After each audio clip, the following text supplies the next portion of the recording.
தலைமுறைகள் கடந்தும் 48 வருடங்களாக சுவையான சமையலுக்கு மக்களின் அபிமானம் சக்தி மசாலா. யாருக்குமே சுகர் தேவையில்லை. இப்போ ரெக்கமெண்டட் டெய்லி அலவன்ஸ்ன்னு இருக்குது. அதாவது ஒரு நாளைக்கு இவ்வளோ நீங்கள் கட்டாயம் சாப்பிடணும் அப்படின்னு நம்மளோட நேஷ்னல் இன்ஸ்டிடியூட் ஆஃப் நியூட்ரிஷன் சொல்கிறது. வெளிநாட்டிலலாம் இங்கே கூட கைட்லைன்ஸ் பார்த்திங்கன்னா 0 பிறந்ததுலேருந்து 2 வயசு வரலும் ஒரு ட்ராப் கூட சர்க்கரை அந்த குழந்தைக்கு சேர்க்கக்கூடாதுன்னு.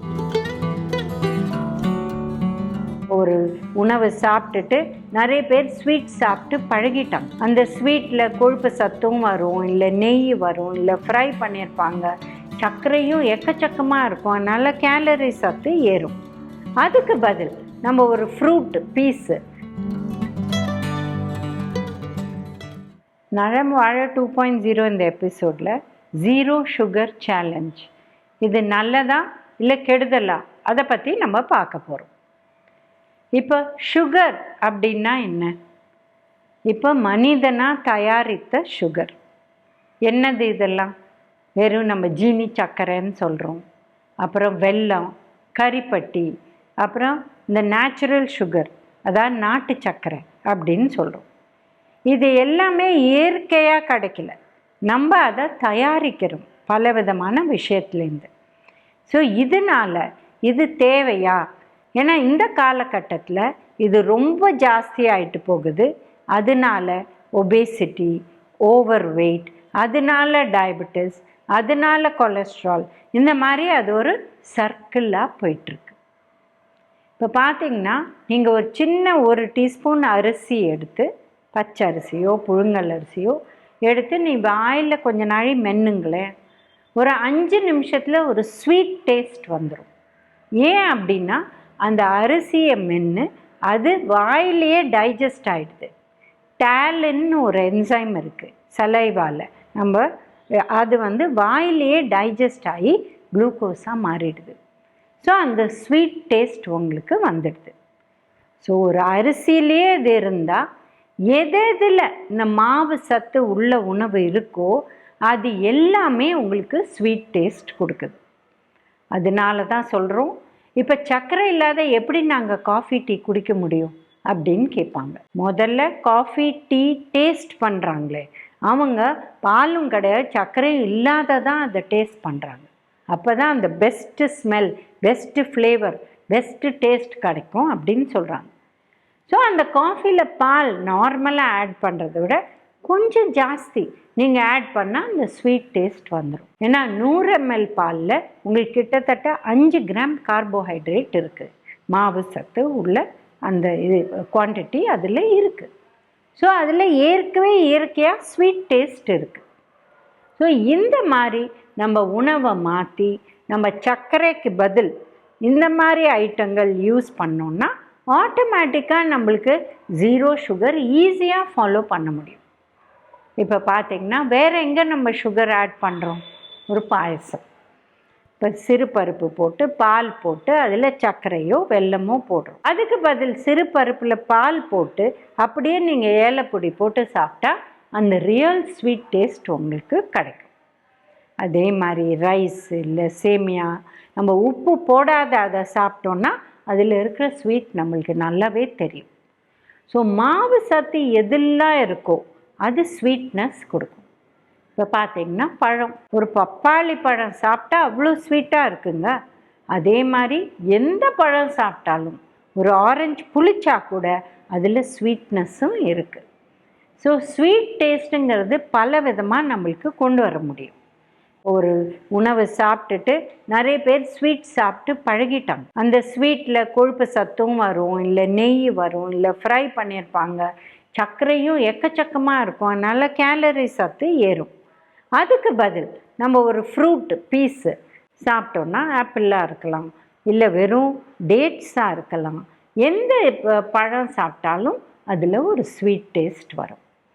ஸோ இப்போ ஒரு டெசர்ட் வேணுங்க எங்களுக்குன்னா கட் ஃப்ரூட்ஸ் அப்படியே சாப்பிட்லாம், அதுவே ஸ்வீட்டு தான். மாதுளம்பழம், ஒரு பப்பாளி, கொஞ்சம் ஆப்பிள், இதெல்லாம் போட்டு சாப்பிட்டிங்கன்னா ஆட்டோமேட்டிக்காக அந்த ஸ்வீட்னஸ் வந்துடும்.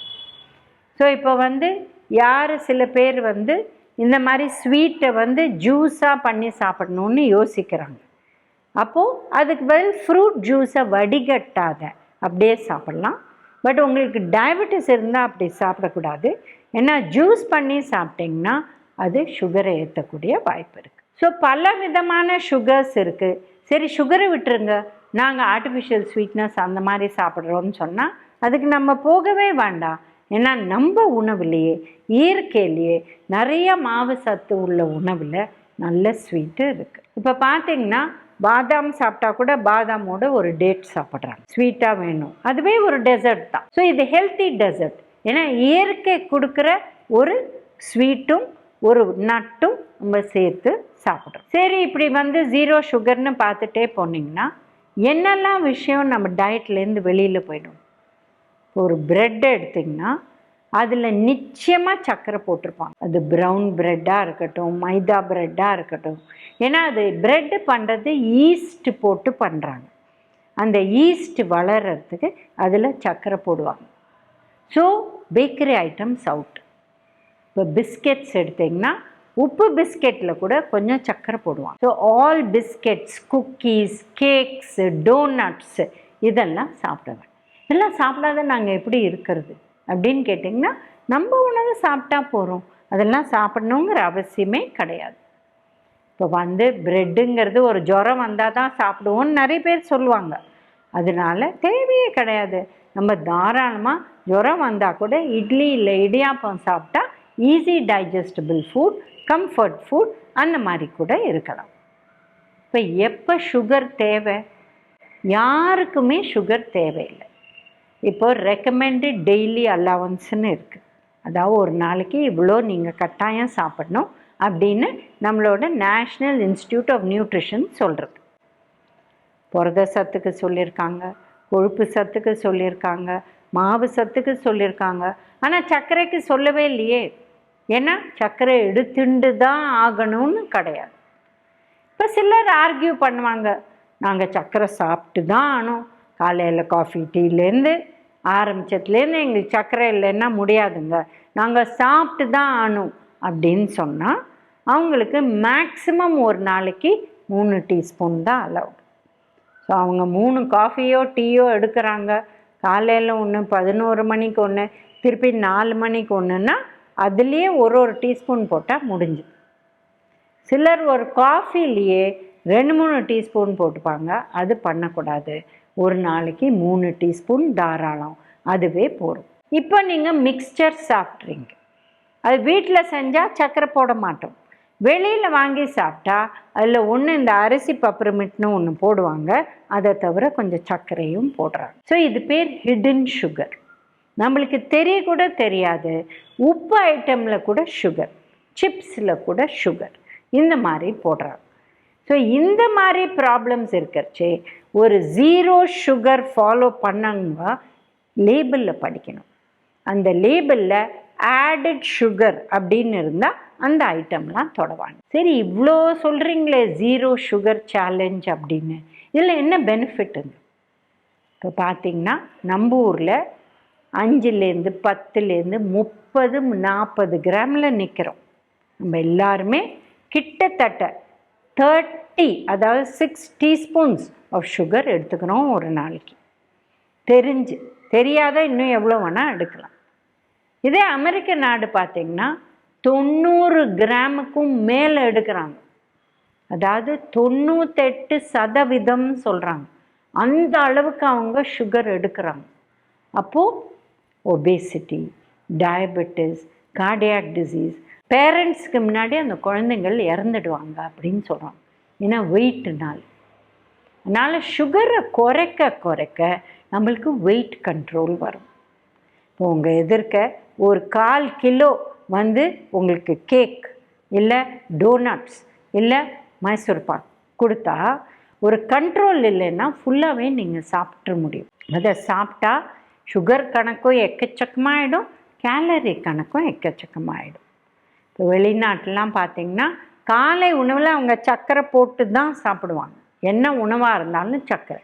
அதுலேருந்து ஆரம்பித்து இன்றைக்கி ஒபேசிட்டி, கார்டியாக் டிசீஸ், டயபெட்டிஸ் இதெல்லாம் எக்கச்சக்கமாக கஷ்டப்பட்டுட்ருக்காங்க. நம்ம ஊரில் டயபெட்டிஸ் ஜாஸ்தி தான் இருக்குது, ஆனால் ஓவர் வெயிட் இப்போ தான் ஆரம்பிச்சிருக்கு. இதை நம்ம குறைக்கக்கூடிய வாய்ப்பு இருக்குது. அதில் ஒரு சான்ஸ் என்னென்னா, நம்ம சுகரை கட் பண்ணிட்டோம்னா பெட்டர். பட் சுகர் எடுத்துக்க தான் எடுத்துப்பேன், எங்களுக்கு டயபெட்டிஸே இல்லை அப்படின்னு சொல்கிறவங்க 3 டீஸ்பூன் சர்க்கரை வரலும் எடுத்துக்கலாம். அதுக்கு மேலே எடுக்க வேண்டிய அவசியம் கிடையாது. இப்போ நம்ம காலை உணவு எடுத்தோம்னா இட்லி, தோசை, கிச்சடி. மதிய உணவு பாருங்கள், பேசிக்காக ரைஸ் பேஸ்ட், அதோட பருப்பு, வெஜிடபிள்ஸ், அதோட தயிர். அப்புறம் நைட் உணவு, அது இட்லி, தோசை, கிச்சடியாக இருக்கலாம், இல்லை புட்டு, இடியாப்பமாக இருக்கலாம், இல்லை ரைஸாக இருக்கலாம். ஸோ பேசிக்காக 3 வேளையும் நம்ம மாவு சத்து உள்ள உணவு எடுக்கிறதுனால இதுலேருந்தே நம்மளுக்கு இந்த தேவையான சுகர் கண்டென்ட் கிடச்சிடும். ஸோ தனியாக இதில் சர்க்கரையோ வெல்லமோ இதெல்லாம் போட வேண்டிய அவசியமே கிடையாது. ஸோ இது இல்லாதையே நம்ம தாராளமாக வாழலாம், லைஃப் லாங் வாழலாம். பிறந்த குழந்தையிலேருந்து அன்டில் டெத் நம்ம இந்த மாதிரி டயட்லேயே வாழலாம், சர்க்கரையே ஆட் பண்ணாத தாராளமாக வாழலாம். இப்போ பார்த்தீங்கன்னா வெளிநாட்டிலலாம் இங்கே கூட கைட்லைன்ஸ் பார்த்தீங்கன்னா 0 பிறந்ததுலேருந்து 2 வயசு வரலும் ஒரு ட்ராப் கூட சர்க்கரை அந்த குழந்தைக்கு சேர்க்கக்கூடாதுன்னு ரூல்ஸ் வந்திருக்கு. ஸோ சர்க்கரைங்கிறது தேவையில்லை. ஏன்னா சர்க்கரை பெருமன் ஆக்குது, ஒபேசிட்டி வருது, அதனால ப்ராப்ளம்ஸ் வருது. ஏன்னா ஒரு ரிசர்ச் பண்ணியிருக்காங்க ஒருத்தர், ஒரு பாயசம், சேமியா பாயசம், ஒரு 5 பேரை வச்சு முதல்ல 1 டம்ளருக்கு 1 டீஸ்பூன் சர்க்கரை, அடுத்தது 2, இந்த மாதிரி 8 ஸ்பூன் சர்க்கரை வரலாம் அவங்களுக்கு போட்டு டிஃப்ரெண்ட்டாக கொடுத்து வேறு வேறு நாள் அவங்களுக்கு தெரியவே இல்லை. 1 ஸ்பூன்லேருந்து 8 ஸ்பூன் வரல ஏறின அப்புறம் தான், ஓ நிறையா சுகர் போட்டிருக்கீங்களா அப்படின்னு கேட்குறாங்க. ஸோ சுகருங்கிறது நம்ம குவான்டிட்டி நிறைய ஈஸியாக எடுக்க முடியும், அதனால நிறைய ஹெல்த் ப்ராப்ளம்ஸ் வருது. அதனால தான் சில பேர் இந்த 0 சுகர் சேலஞ்ச் எடுக்கிறாங்க. அண்ட் அப்போ ஆட்டோமேட்டிக்காக டயட் ஹெல்த்தியாக ஆகிடும். இந்த விஷயங்களை ஃபாலோ பண்ணி நலம் வாழ என்னாலும் என் வாழ்த்துக்கள். தலைமுறைகள் தொடர்ந்து 48 வருடங்களாக சமையலுக்கான மக்களின் அபிமானம், அன்பின் சுவையான அடையாளம் சக்தி மசாலா. சமையல் பிடிக்கும்னா சக்தி மசாலாவும் பிடிக்கும்.